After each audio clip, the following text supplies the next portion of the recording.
You know, many years ago, I was traveling. I was doing the Truth Behind Hip Hop, and there was a lady that came up to me, old lady. She was 90 years old, and this happened in Brooklyn, New York. And I was speaking at a church there, and she came up to me after the message, and she said, "Son, she said, you did a good job." She said, "But let me tell you something." She said, the enemy's upset with you because he's tried everything to stop you. And if he can't beat you, he's gonna join you.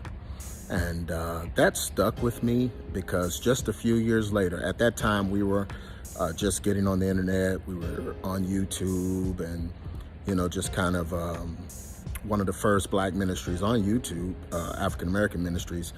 And then all of a sudden, all of these people start popping up that were doing all this exposing this artist, that artist, and they were just kind of copying the Truth Behind Hip Hop, which we have been doing since 1998. And they started talking about the Illuminati and just mirroring what we were doing. And the Lord spoke to me and told me, this is what that lady was talking about. The devil is gonna try to copy you, but he's gonna do something different than what you do. He's gonna, promote the Illuminati, talk about the Illuminati, talk against it, talk against the ills of music and the culture and all of that, but he's not gonna preach Christ. And so we started seeing all these pop-ups without Christ being attached to it, and that's always been our goal. The only reason I ever even talked about it or showed those things was to promote Christ and righteous living and living according to God's moral code. Well, that's what we're seeing now, y'all. And I want you to understand what I'm saying. People are upset about an election. People are upset about who's in office. And it really doesn't have much to do with that. The devil did something through this pandemic. He disabled the church, which, it looks that way, but most of the churches were already disabled because they had accepted that agenda. They had accepted a political agenda, the leaven of Herod, which the Bible speaks of, and that is a loaded agenda. The church began to adopt it and put their faith and confidence in who was in office and what policies they would pass and these different things, kind of not even considering the power of God and how the church is supposed to be the influence for politics, not politics be the influence of the church. And so what has happened is the devil felt like, he could join with the administration and different things.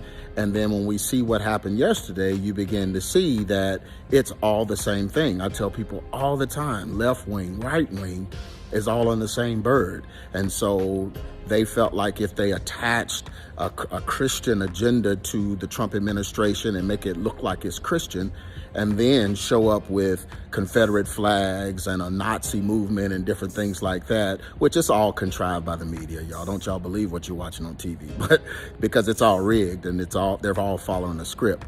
But the devil knew that if he could attach that, then it would cause many, many African Americans to view Christianity as racist.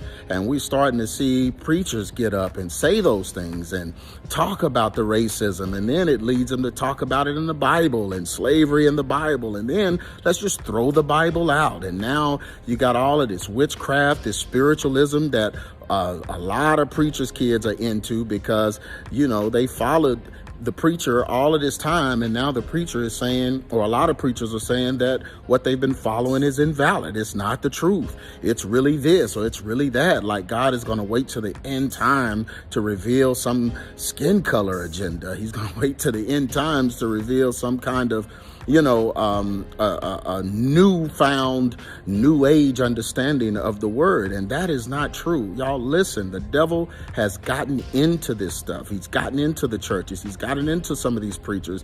He's manipulating them by their emotional desires and their emotional anger and hatred and causing them to be racist. And now many of the preachers that, are hating Christianity. They're secretly hating God deep down inside because they've associated God with what they consider a racist government or a racist leader, or they consider Trump a racist because the media put that spin on him. So now that they saw the Confederate flags waving and saw the insurrection on yesterday, now many preachers are contacting me telling me, man, I'm about to go forward with this black agenda and with this black skin message and with this, this anti-white or anti-white supremacy gospel. And I keep telling them, look, y'all, do not allow the media manipulation and what you're seeing on TV and all of these things. Don't allow that to change you, man. You've come too far to change your ministry focus. Our focus is to save souls for the kingdom. Our focus is to preach the gospel the way it's written. There was a day when you believed it. You believed all of it. And now because of social media, because of YouTube videos, you don't believe it. You're doubting it. You're about to throw in the towel and go for an agenda that is foolish. People, listen, stick to it. Stay with what you know to be true. Remember the God that delivered you. Remember the God that set you free. Remember the God that answered you. That's the God of the Bible. The Bible is his word. It's his logos. It's his logic. It's the only thing that adds up in this last hour. So listen, y'all, do not lose faith. Don't get caught up in no YouTube foolishness. Believe it in your heart. Be filled with his Holy Ghost. Let it register with you in this time. Y'all, this is not the time to give up. This is not the time to give in. And definitely, this is not the time to be emotionally manipulated to where you begin to throw away what you know in your heart of hearts to be truth.